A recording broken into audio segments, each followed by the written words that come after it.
దేవుని నామమునకు స్తోత్రములు కలుగునుగాక. హల్లెలూయా, హల్లెలూయా. మనము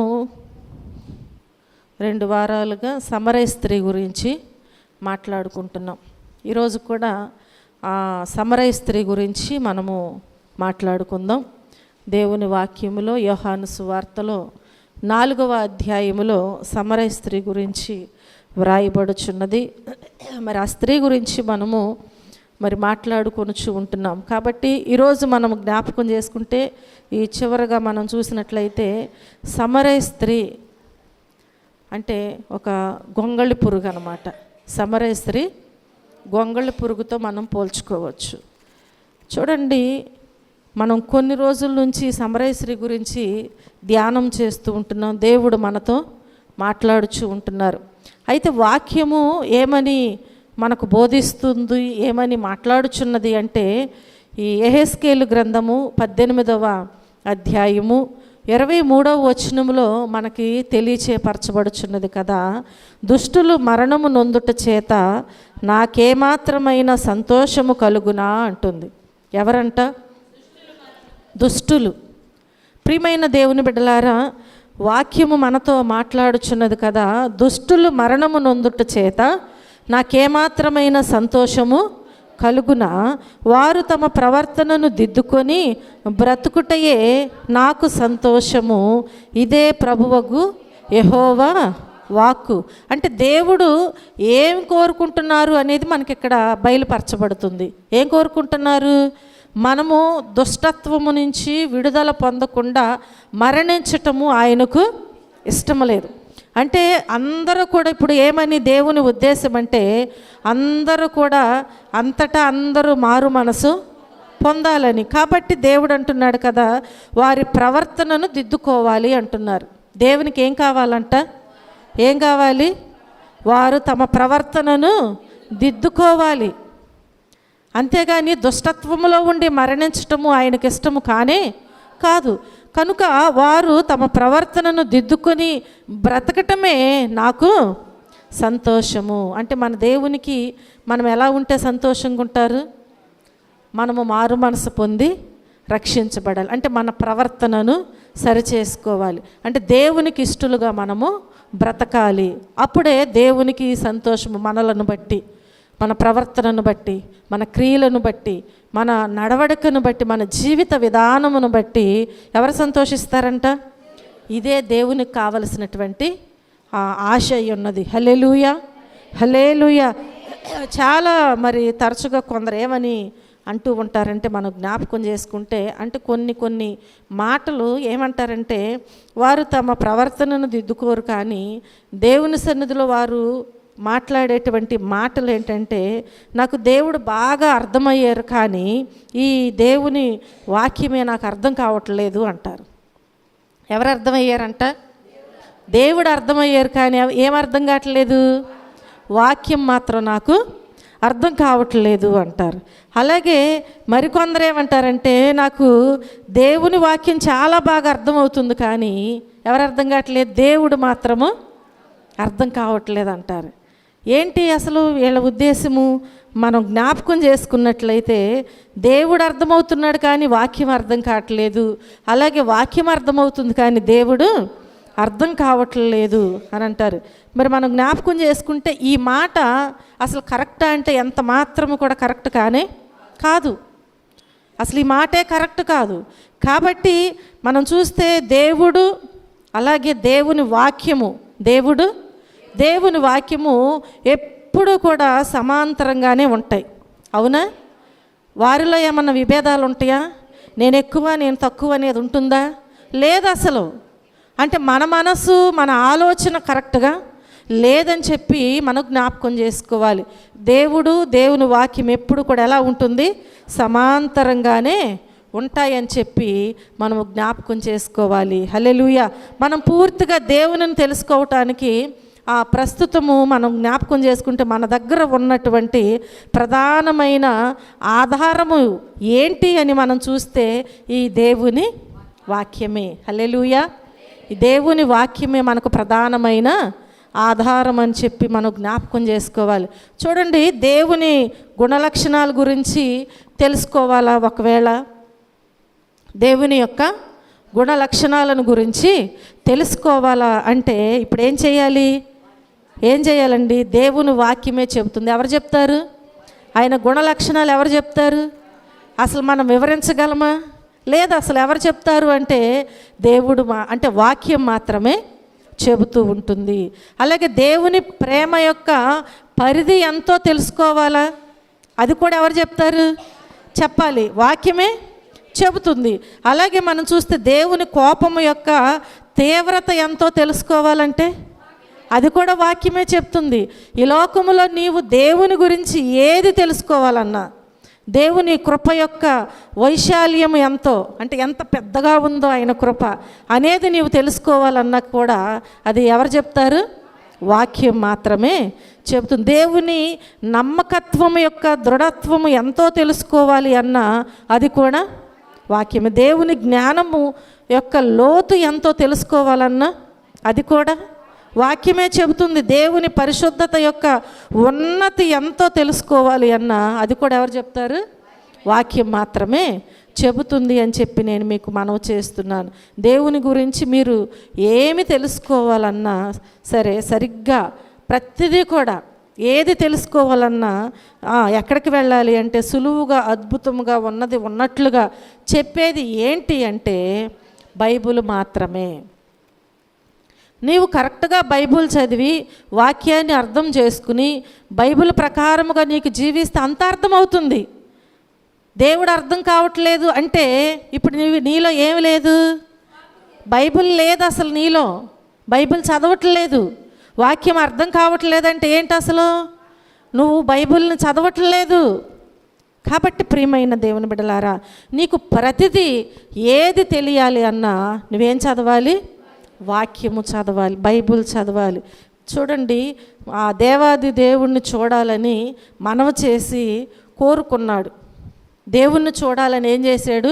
దేవుని దగ్గర ప్రార్థన చేసి కోరుకున్నాడు. అలాగే దేవుడు ఏం చేశాడంటే ఆ కోరికను తీర్చాలని ఆశపడ్డాడు. ఆయన ఎప్పుడైతే కోరుకున్నప్పుడు ఆ దేవుడు ఎవరండి? ఆయన మోషే. చూడండి, ఎప్పుడైతే కోరుకున్నాడో మోషే, దేవుడు వెంటనే ఏం చేశాడంటే ఆ దేవుడు మోషేకు తనను తాను బయలుపరుచుకున్నారు. తనను తాను ఏం చేశాడు? ఎవరికి? మోషేకి. మోషే కోరుకున్నాడు నేను దేవుణ్ణి చూడాలి అని. ఎప్పుడైతే కోరుకున్నాడో ఆ మనవి ఎప్పుడైతే దేవుని దగ్గర పెట్టుకున్నాడో వెంటనే దేవుడు తనను తాను మోషేకు. చూడండి ప్రియమైన దేవుని బిడ్డలారా, దేవుని ముఖము చూడకుండానే దేవునిని ముఖాముఖిగా, అర్థమవుతుంది, దేవుని ముఖం చూసాడా? చూడలేదు. ముఖాముఖిగా తెలుసుకున్న వ్యక్తిగా మోషే మారిన సందర్భం ఉంది అంటే బైబిల్లో దేవుడు తన ముఖాన్ని చూపించకుండా అలాగూ ముఖాముఖిగా మాట్లాడుతూ ఉన్నటువంటి సందర్భం ఉంది అంటే అది ఒక అద్భుతం. అసలు అద్భుతమా కాదా? బైబిల్లో ఒక అద్భుతం అన్నమాట. ఒక మనిషి, సామాన్యమైన మనిషి నేను దేవుణ్ణి చూడాలి. ఎప్పుడండి? ఎప్పుడు? పాత నిబంధన కాలంలో కోరుకున్నప్పుడు వెంటనే దేవుడు ఏం చేశాడు? మోషేతో మాట్లాడి ఉన్నాడు. హల్లెలూయా, హల్లెలూయా. ఒకవేళ దేవుడు తన ముఖాన్ని మోషేకు చూపించలేదు, కానీ తన మంచితనాన్ని మోషేకు చూపించారు. హల్లెలూయా. ఏం చూపించారు? తన మంచితనాన్ని మోషేకు చూపించారు. తన మహిమను మోషేకు చూపించారు. అక్కడ కనిపించింది కదా దేవుని యొక్క మహిమ. కాబట్టి ప్రియమైన దేవుని బిడ్డలారా, తన నామమునకు ఉన్నటువంటి విశిష్టతను కూడా మోషేకు దేవుడు చూపించి ఉన్నారు. హల్లెలూయా. ప్రకటించి ఉన్నారు. హల్లెలూయా. కాబట్టి పూర్తిగా తన గుణలక్షణాలను మోషేకు వివరించినట్లుగా వాక్యములో మనకి స్పష్టంగా నిర్గమకాండములో మనకి తెలియచేయబడద్ది. 33వ అధ్యాయములో 18 నుంచి 23 వరకు వ్రాయబడద్దు అనమాట. మోషే మనం జ్ఞాపకం చేసుకుంటే ద్వితీయోపదేశకాండం 34:12లో కూడా మనం చూసినట్లయితే మోషే దేవుని గుణలక్షణాలలో నుండి దేవుని పూర్తిగా తెలుసుకోగలిగారు. అందుకే దేవుని ముఖము చూడకుండానే దేవునిని ముఖాముఖిగా తెలుసుకున్న వ్యక్తిగా మోషే మారాడు. హల్లెలూయా, హల్లెలూయా. కనుక ప్రియమైన దేవుని బిడ్డలారా, దేవుని గుణలక్షణాలు అనేవి దేవునిని మనం తెలుసుకోవటానికి ఉపయోగపడతాయి. దేవుణ్ణి మనం తెలుసుకోవటానికి ఏమవుతుంది, అది ఉపయోగపడతాయి అన్నమాట. కనుక ఇప్పుడు ఇది ఈ బైబిల్ ద్వారా మాత్రమే సాధ్యమవుతుందని నేను మరొకసారి మీకు తెలియజేస్తున్నాను. దేవుని యొక్క గుణలక్షణాలు తెలుసుకోవాలి, దేవుని గురించి తెలుసుకోవాలి అంటే ఎవరు తెలియజేస్తారండి? అసలు ఎవరు తెలియజేస్తారంటే బైబిల్ మాత్రమే తెలియజేస్తుంది, బైబిల్లోనే సాధ్యమవుతుంది. కనుక అలాంటి దేవుని గుణలక్షణాలలో ఒక లక్షణం ఏంటి అంటే దేవుని వాక్యము, నేను ఇందాక చెప్పాను, దుష్టులు తమ దుష్టత్వములో ఉండి మరణించటము, పాపి తన పాపములోనే మరణించటము దేవునికి, ఆ దేవాది దేవునికి ఇష్టము లేదు. అసలు దేవుని యొక్క లక్షణం అది, గుణలక్షణం అది. మనమైతే వాడు అలాగే పోవాలని అంటాం. మనుషుల యొక్క లక్షణం ఏంటంటే వాడు అలాగే పాడైపోవాలి, వాడికి అలాగే జరగాలి అని అనుకుంటాం. కానీ దేవుని ఉద్దేశము, ఆయన గుణలక్షణం అది కానే కాదు. ఆయన ఉద్దేశము, ఆయన లక్షణం ఏంటి అంటే దుష్టుడు, ఒక పాపి అలాగే మరణించకూడదు. తన పాపములోనే ఉండి మరణించటం అనేది ఆయనకి ఇష్టము లేదు అసలు. కనుక దేవుడు పాపాన్ని ద్వేషిస్తాడు, కానీ పాపిని మాత్రము ద్వేషించడు అని మనం జ్ఞాపకం చేసుకోవాలి. అది ఎక్కడ మనకు తెలియచేయపరచబడుతుందంటే బైబిల్లో మనకు తెలియచేయపరుస్తుంది. కనుక ప్రియమైన దేవుని బిడ్డలారా, దేవుడు పాపాన్ని చంపుతారు కానీ మారినటువంటి పాపిని మాత్రము కానే కాదు అని చెప్పి నేను మీకు తెలియజేస్తున్నాను. సర్వ సమాజంలో పాపం పట్ల భయము కలిగేటువంటి విషయాలు మనకు ఎన్నో ఉంటున్నాయి, అవునా? పాపము చేస్తే ఫలానా అనేటువంటి భయం కలిగించేటువంటి విషయాలు చాలా ఉన్నాయి ఈ లోకంలో. కనుక ప్రియమైన దేవుని బిడ్డలారా, ఈ దేవుడు పాపాన్ని చంపుతాడు, పాపిని, మారిన మనిషిని ఎందుకు చంపడు అంటే అలాగే చనిపోవటం ఆయనకు ఇష్టం లేదు. కాబట్టి మరణం వల్ల ప్రజలు పాపము నుండి దూరం వెళ్ళటం కోసం పాత నిబంధనలో దేవుడు కొన్ని మరణాలను అనుమతిచ్చారు. ఎప్పుడు? పాత నిబంధనలో కొన్ని మరణాలు ఆ పాపము నుంచి వారు వెడలిపోవాలని అనుకోవాలి అంటే ఈ మరణాలు రావాలి అని చెప్పి కొన్ని మరణాలు దేవుడు ఏం చేశారంటే అప్పుడు అనుమతిచ్చారు. కానీ అప్పుడు ఇప్పుడు ఎప్పుడు కూడా దేవుని ఉద్దేశము పాపి మారాలి, మారు మనసు పొందాలని మాత్రమే. పాపి మారాలి, మారు మనసు పొందాలని, అంతేకాని ఒక పాపి ఆ పాపములోనే మరణించాలని మాత్రము కానే కాదు. చూడండి, యోహాను సువార్త 4వ అధ్యాయంలో మనం చూస్తున్నాం కదా, ఎవరి గురించి? సమరయ స్త్రీ గురించి. 7వ వచనం నుంచి 9వ వచనం వరకు మనకి ఎలాగూ వ్రాయబడుతూ ఉంటుంది. సమరయ స్త్రీ ఒకటి నీళ్లు చేదుకొనుటకు అక్కడికి రాగా యేసు నాకు దాహమునకిమ్మని ఆమెను అడిగెను. ఆయన శిష్యులు ఆహారము కొనుటకు ఊరిలోనికి వెళ్ళియుండిరి. ఆ సమరయ స్త్రీ, యూదుడవైన నీవు సమరయ స్త్రీనైన నన్ను దాహమునకిమ్మని ఎలాగూ అడుగుచున్నావని ఆయనతో చెప్పెను. ఎలయనగా యూదులు సమరయులతో సాంగత్యము చేయరు. చూడండి ప్రియమైన దేవుని బిడ్డలారా, యేసు ప్రభువారు పాపి అయిన సమరయ స్త్రీని రక్షించిన విధానం మనం ధ్యానిస్తూ ఉంటున్నాం. ఇక్కడ చూస్తే నశించిన దాన్ని వెదకి రక్షించటానికి మనిషి కుమారుడి లోకానికి వచ్చానని వాక్యం ఉంది. దేనికోసం వచ్చారు? నశించిన దానిని వెదకి రక్షించటానికి మనిషి కుమారుడి లోకానికి వచ్చానని చెప్పి వాక్యం ఉంది. నశించిపోయే స్థితిలో ఇప్పుడు ఎవరు కనిపిస్తున్నారు మనకు? సమరయ స్త్రీ కనిపిస్తుంది.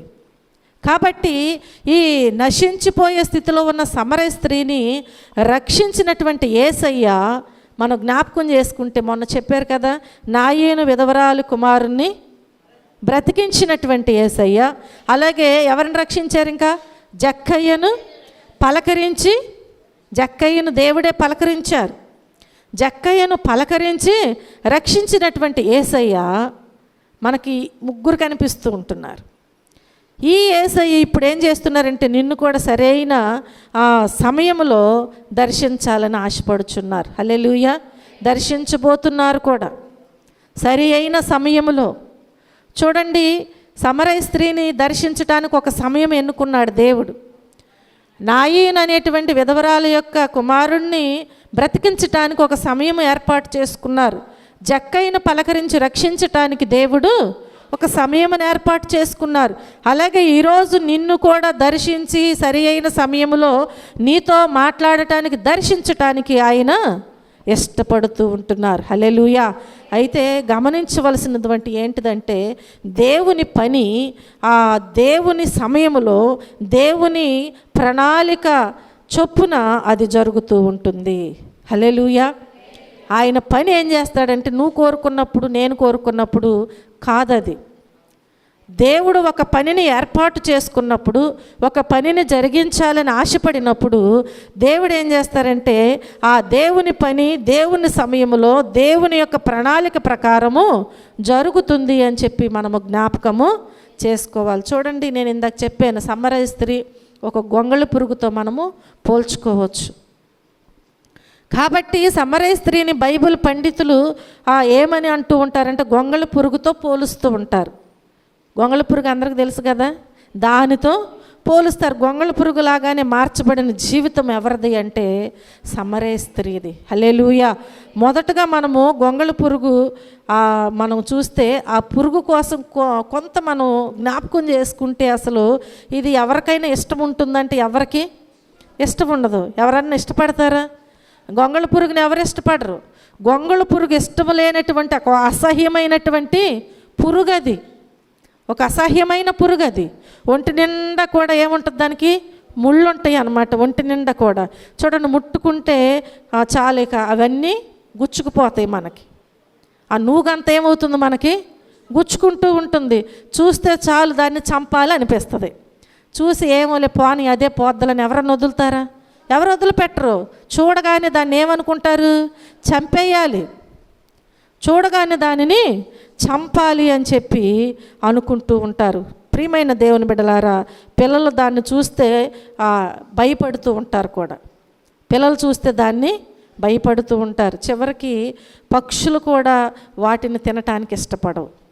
పక్షులు పురుగులు తింటాయి, కానీ ఈ పురుగును మాత్రం పక్షులు కూడా ఇష్టపడవు అసలు. ప్రియమైన దేవుని బిడ్డలారా, అవి పుట్టిన తర్వాత, ఆ గొంగళ పురుగులు పుట్టిన తర్వాత అవి ఏం చేస్తాయి అంటే ఒక పచ్చని ఆకులు తిని త్వరగా అవి ఎదుగుతూ ఉంటాయి అన్నమాట. చాలా స్పీడ్గా పెద్దగా అయిపోతాయి. ఆ ఆకులన్నీ కూడా ఏం చేస్తాయి, అవి తినేస్తాయి. ఉదయానికల్లా చూస్తే మోడుల్లాగా కనిపిస్తాయి. త్వరగా తింటాయి, త్వరగా కూడా అవి ఎదుగుతూ ఉంటాయి. అవి అలుపు లేకుండా ఆహారం కోసం తిరిగి పచ్చదనాన్ని మొత్తం కూడా ఖాళీ చేసేస్తాయి అన్నమాట. పచ్చదనాన్ని మొత్తము ఖాళీ చేసేస్తాయి. కొంచెం ఎదిగిన తర్వాత మనం చూస్తే తనలాంటి పురుగులతో కలిసి చెట్టు కాండానికి పట్టేస్తూ ఉంటాయి.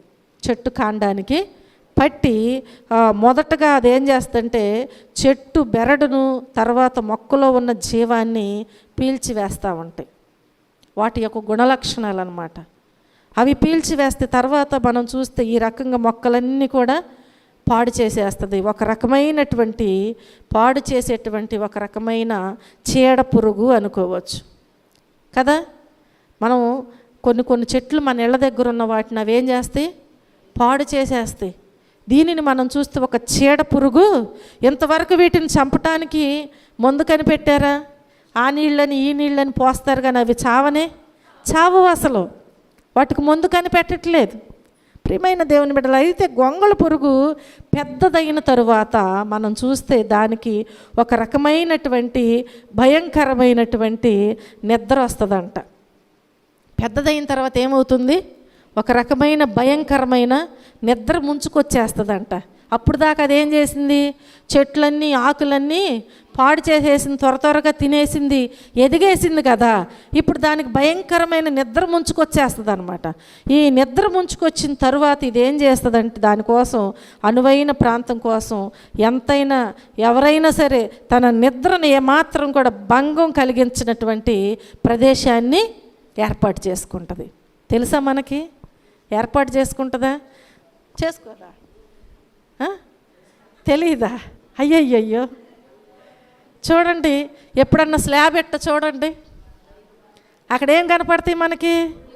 మనం రోజు దాన్ని ఏమైనా ఊడుస్తామా? ఊడము అసలు. ఎప్పుడుకో దాన్ని ఏంటి ఇంత గూడు కట్టిందని లాగితే దాంట్లో ఏముంటుంది? పురుగు ఉండదు, ఏముండదు, గూడు ఉంటుంది. గూడులో వెంట్రుకలు ఉంటాయి, అంతే.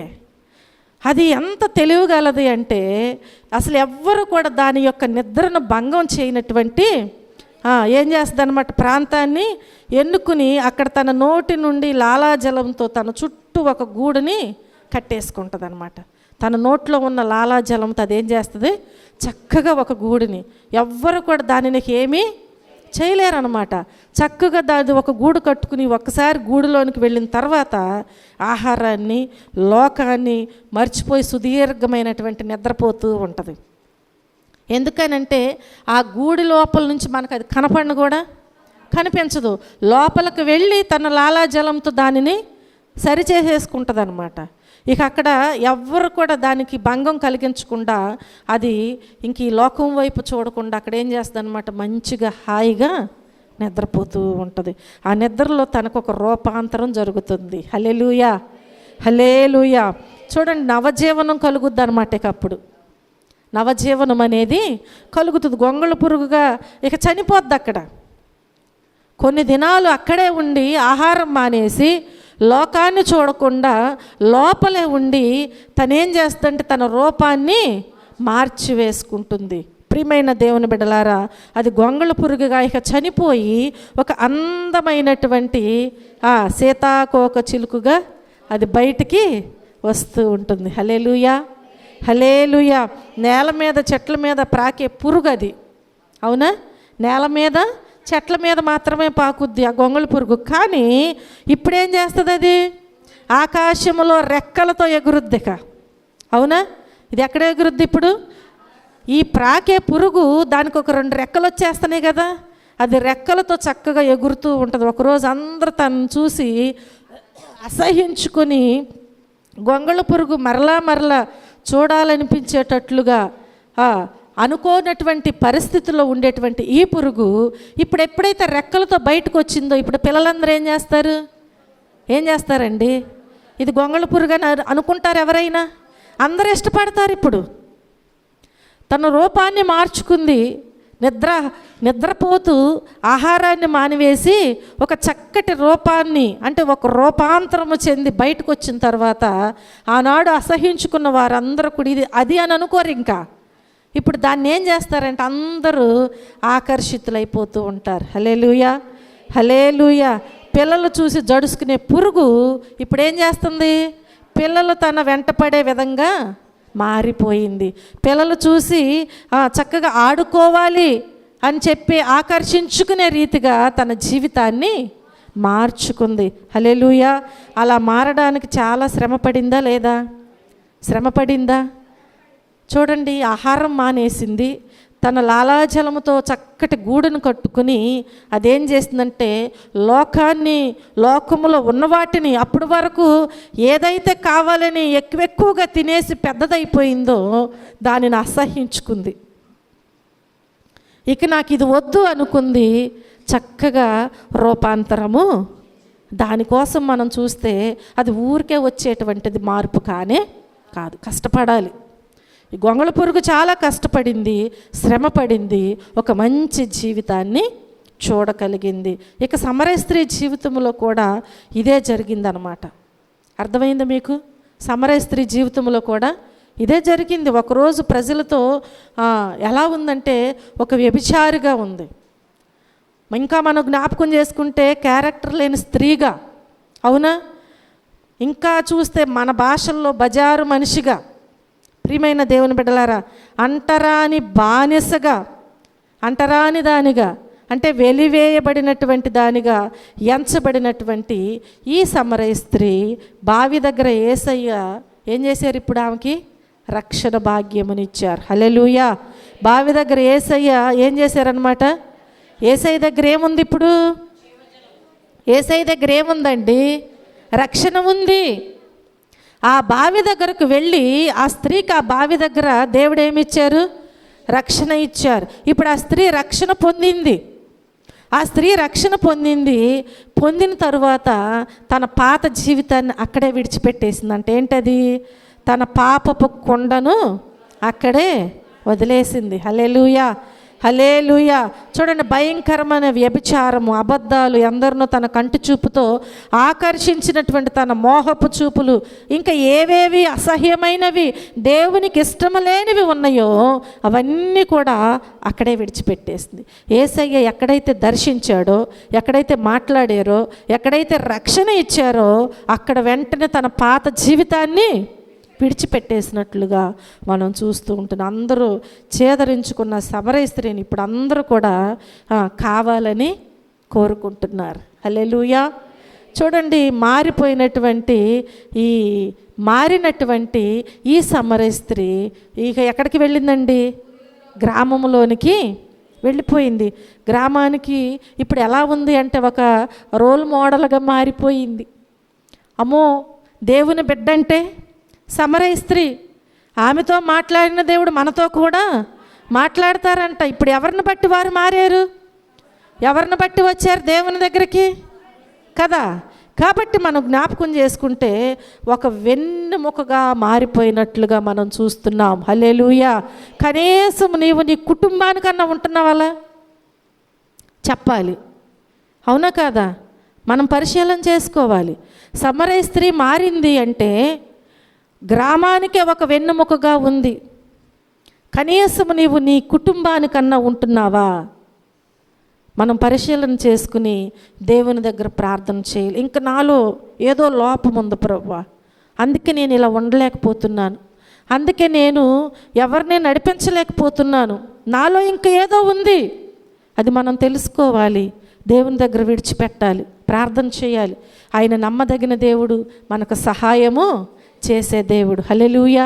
కనుక ఆ దేవుని దగ్గర మనం ఎప్పుడు కూడా ఏది దాచటానికి వీల్లేదు. ఎప్పుడు అనేది మనం చూస్తే వెన్నుముకగా మారింది, దేవుని దగ్గరకు వచ్చింది, ఆ గ్రామానికి ఒక వెన్నుముకగా మారింది. ఎప్పుడు అంటే యేసయ్యను ఆహ్వానించినప్పుడు. అవునా? యేసయ్య నువ్వు ఆహ్వానిస్తేనే నువ్వు పూర్తిగా మారగలుగుతావు. అలాగే పాపాన్ని విడిచిపెట్టినప్పుడు. ఎప్పుడు అంటే నువ్వు పాపాన్ని విడిచిపెట్టినప్పుడు. తన పాపపు జీవితాన్ని ఆమె ఏం చేసిందంటే సిగ్గు విడిచి అందరికీ చెప్పింది. ఏం చేసింది? అందరికీ చెప్పింది. ఎప్పుడైతే నీవు నిజాయితీగా ఉంటావో అప్పుడు నిన్ను బట్టి అనేకులు మార్చబడుతూ ఉంటారు. అంటే నీ మాట అందరూ వింటారని దేవుడు మనతో మాట్లాడుచున్నారు. సమరయ స్త్రీని మార్చిన దేవుడు తప్పకుండా నిన్ను మార్చగలరు. హల్లెలూయా. నీ జీవితంలో కూడా గొప్ప అద్భుతాన్ని చేయటానికి ఆయన సిద్ధముగా ఉన్నారు అని ప్రభుపేట నేను మీకు తెలియచేస్తూ ఉంటున్నా. అయితే ఆయనకు నీ జీవితాన్ని సంపూర్ణంగా ఏం చేయాలి? సమర్పించుకోవాలి. ఆయన సిద్ధముగానే ఉన్నారు, కానీ నువ్వేం చేయాలి అంటే నీ జీవితాన్ని దేవునికి సంపూర్ణముగా సమర్పించుకోవాలి. గొంగళ పురుగులాగా ఆ పురుగు ఏం చేసిందనమాట? ఆ గూడులో సమాధి అయిపోయింది. మనం ఒక్క మాటలో చెప్పుకోవాలంటే గొంగళ పురుగు ఆ గూడులో ఏమైపోయింది? సమాధి అయిపోయింది. కాబట్టి మరి మన జీవితంలో కూడా ఏదో ఒక పాపం అనేది ఉంటుంది, దేవునికి అయిష్టమైనది. కనుక ఈ నీ పాపపు జీవితాన్ని నీవు కూడా ఒప్పుకుని దానిని బాప్తిస్మము ద్వారాగా సమాధి చేయాలి. నిన్ను ముంచినప్పుడు నీ పాపాన్ని నీవు అక్కడే సమాధి చేయాలి. నీవు లేపబడినప్పుడు నూతన నవీన స్వభావమును నీవు ధరించుకోవాలి. హల్లెలూయా, హల్లెలూయా. కనుక ప్రియమైన దేవుని బిడ్డలారా, అప్పుడు క్రీస్తులోనికి బాప్తిస్మము పొందినటువంటి నీవు క్రీస్తుతో కూడా బ్రతికింపబడతావు. వాక్యం చెబుతుంది పునరుద్ధానము పొందుతావు. రోమీలకు రాసిన పత్రిక 6వ అధ్యాయంలో మనకి 3వ వచనం నుంచి 9వ వచనం వరకు చక్కగా తెలియచేయబడింది. అప్పుడు నీ జీవితము ఎలా మార్చబడుతుంది అంటే ఒక సీతాకోక చిలుకలాగా మారిపోతుంది. నీ భాష, నీ ప్రవర్తన, నీ అలవాట్లు అన్నీ మారిపోతాయి. గొంగళ పురుగుకున్నటువంటి అలవాట్లు సీతాకోక చిలుక్కుంటుందా? ఉండవు. అసలు ఆ రూపం ఉండదు, ఆ స్వభావం ఉండదు, ఆ భాష ఉండదు, ఏది ఉండదు. ఇంకా అన్నీ మారిపోతాయి. మన జీవితం కూడా అంతే. జ్ఞాపకం చేసుకోండి. ప్రజల్ని ఆకర్షించడానికి ప్రయత్నించిన సమరయ స్త్రీ రక్షించబడి ఎలా ప్రజలకు సాక్ష్యము మరి చెప్పడం మొదలుపెట్టిందో మనకందరికీ తెలుసు. అలాగే నీ జీవితంలో కూడా నీవు కూడా పాపము, అబద్ధాలు ఇంకా చాలా ఉంటాయి. త్రాగుడని, చెడు అలవాట్లని అన్నీ పోయి గొంగళ పురుగు సీతాకోక చిలుకులాగా ప్రవర్తన చెందినట్లుగా ఈ లోకములో నీవు కూడా, పాపివైన నీవు కూడా నూతన సృష్టిగా మారిపోతావు. ఎప్పుడు అంటే దేవుని యొద్దకు నీవు వచ్చినప్పుడు. చూడండి, ఆ మార్పు నీకు కావాలా? వద్దని ఎవరైనా అనుకుంటారా? ఎవరు అనుకోరు. ఆ మార్పు నీకు కావాలా? అయితే ఇప్పుడు నువ్వేం చేయాలి? వెంటనే దేవుని యొద్దకు రావాలి. మార్పు కావాలి అంటే నీవెక్కడికి రావాలి? దేవుని యొద్దకు రా. నీ జీవితాన్ని ప్రభువుకి ఇవ్వు. ఆయనే మలుచుకుంటాడు. ఆయన చేతులకు సంపూర్ణముగా నీవెప్పుడైతే సమర్పించుకోగలుగుతావో దేవుడు నీ జీవితంలో అద్భుతము చేయడానికి ఆయన సిద్ధముగా ఉన్నారు. ఈరోజు నాకు ఖాళీ లేదు, రేపు చూద్దాములే అనే దేవుడు కాదు. ఈ క్షణములో నీవు నీ జీవితాన్ని సంపూర్ణంగా నీవు సమర్పించుకుంటే వెంటనే ఆయన నీతో మాట్లాడి నిన్ను మార్చే దేవుడు. హల్లెలూయా, హల్లెలూయా. ఈ సమరయ స్త్రీ జీవితము ద్వారా దేవుడు నీతో మాట్లాడాలని ఆశిస్తున్నాడు. కాబట్టి మనం కొన్ని వారాలుగా ఈ స్టోరీ గురించి మనం చక్కగా తెలియచేస్తూ ఉంటున్నాం. దేవుడు వివరిస్తూ ఉంటున్నారు. ఈ సమరయ స్త్రీ పొందుకున్న భాగ్యం మనందరికీ మెండుగా కలుగునుగాక. ఆమేన్, ఆమేన్. చెప్పరేంటండి? దేవుడి చిన్న వాక్యాన్ని దీవించి ఆశీర్వదించునుగాక. ప్రార్థన చేసుకుందాం. అందరూ మోకరించినట్లయితే ప్రార్థన చేసుకుందాం. మన దేవుడు, మన ప్రభువు మనకు సహాయము చేసే దేవుడు. ఆనాడు ఆ గొంగళ పురుగు ఏ రీతిగా మార్చబడి సీతాకోక చిలుకులాగా మార్చబడి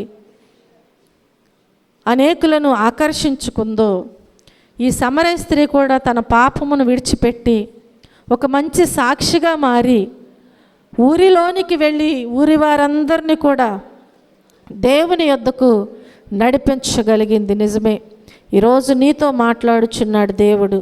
నీలో ఏ లోపమున్నా దేవుని దగ్గర ఒప్పుకో, దేవునికి తెలియచేయి. ఆయన నిన్ను మార్చి మలుచుకునే దేవుడు. నీ జీవితంలో నీవు దేవుని దగ్గర ప్రార్థించినట్లయితే ఆయన నీకు తప్పకుండా సహాయము చేసే దేవుడు మన దేవుడు. హల్లెలూయా, హల్లెలూయా, హల్లెలూయా. ప్రార్థన చేసుకుందాం. ఎవరు మౌనముగా ఉండకుండా దేవుని సన్నిధిలో ప్రార్థన చేయండి. ఎందుకంటే మన దేవుడు మనతో మాట్లాడుచున్న దేవుడు. ఎవరితో అయితే దేవుడు మాట్లాడి ఉన్నారో వారికి సహాయము చేశారు. వారు రక్షించబడ్డారు, వారు బ్రతికింపబడ్డారు, వారు యేసయ్యతో మాట్లాడగలిగి మార్పు చెందగలిగి ఉన్నారు. నిజమే, ఈరోజు దేవుడు నీతోనే ఉన్నారు, నీతో మాట్లాడుచున్నారు, నిన్ను దర్శిస్తున్నారు, నిన్ను రక్షించటానికి ఆయన సంసిద్ధముగా ఉన్నారు. నిన్ను నీవు దేవునికి సంపూర్ణంగా సమర్పించుకున్నట్లయితే ఆయన నీకు సహాయము చేయటానికి సంసిద్ధముగా ఉన్నారు. ప్రార్థన చేయి. ఒక గొంగళి పురుగు సీతాకోక చిలుకులాగా మారాలి అంటే శ్రమ పడింది, సమాధి చేయబడింది. నిజమే, నీ పాత జీవితము పోయి నూతన జీవితము నీవు సంపాదించుకోవాలి అంటే దానిని సమాధి చేయాలి. దేవుని దగ్గర అవన్నీ ఒప్పుకొని విడిచిపెట్టాలి.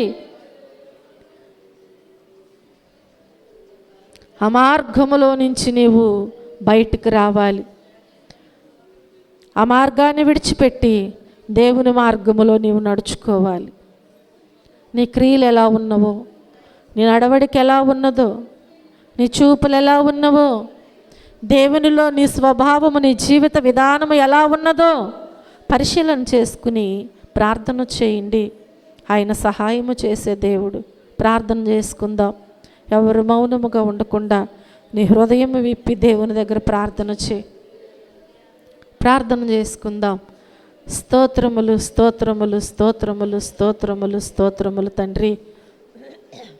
పరిశుద్ధుడా, జీవాధిపతి, జీవము కలిగిన మా గొప్ప దేవ, మా రక్షకుడా, మీ పరిశుద్ధమైన నామమునకు లెక్కలేని కృతజ్ఞతాస్తుతులు, స్తోత్రములు, వందనాలు తెలియజేస్తున్నాను ప్రభువా.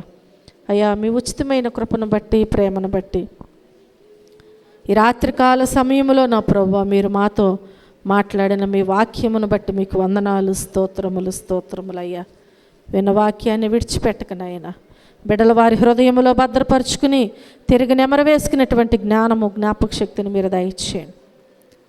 ప్రతి ఒక్కరూ కూడా నా ప్రభువా రూపాంతరము చెంది ముందుకు సాగిపోవటానికి మీ సహాయం దయచేయండి. బలహీనులను బలపరచండి.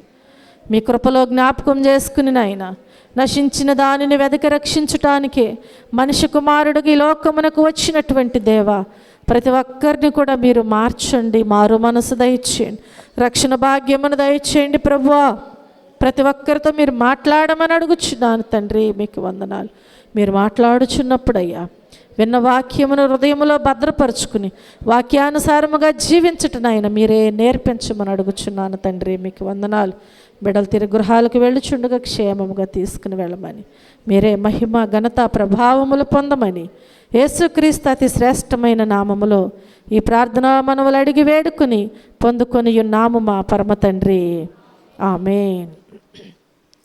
మన దేవుని ప్రేమయు రక్షకుడైన యేసుక్రీస్తు కృపయు పరిశుద్ధాత్మ సహవాసమును మీకందరికీ తోడై ఉండునుగాక. ఆమేన్.